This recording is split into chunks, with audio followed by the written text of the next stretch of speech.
Hey, Kevin in Texas. Rather disturbing news coming out of the Ukraine and Russian Federation this evening.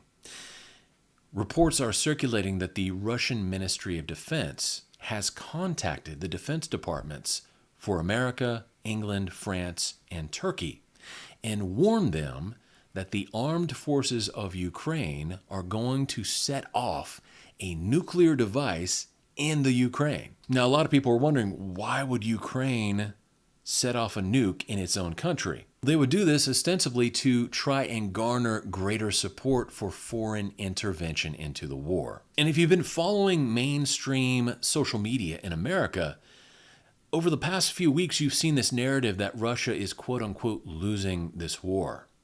And it's kind of puzzling to see people say this when you can take a look at what's actually happening.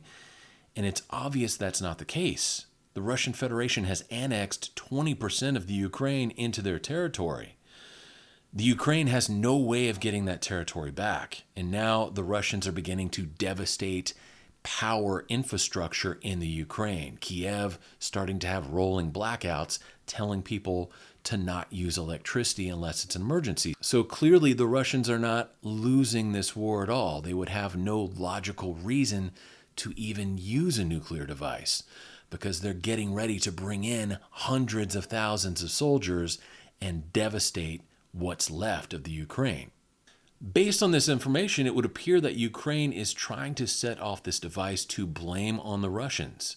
And this represents a very dangerous and unpredictable escalation in this war. I'll link the details below so you can see for yourself, and I'll link to a couple other sources so you can check out this information on your own. But I wanted to give you the heads up. A lot of the people warmongering for Ukraine are not mentioning everything that's going on over there.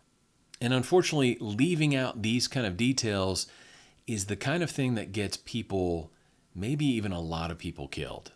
So here's your heads up. Please look over this information and decide for yourself. This is Kevin in Texas saying God bless each and every one of you. I'll talk to you later. Bye.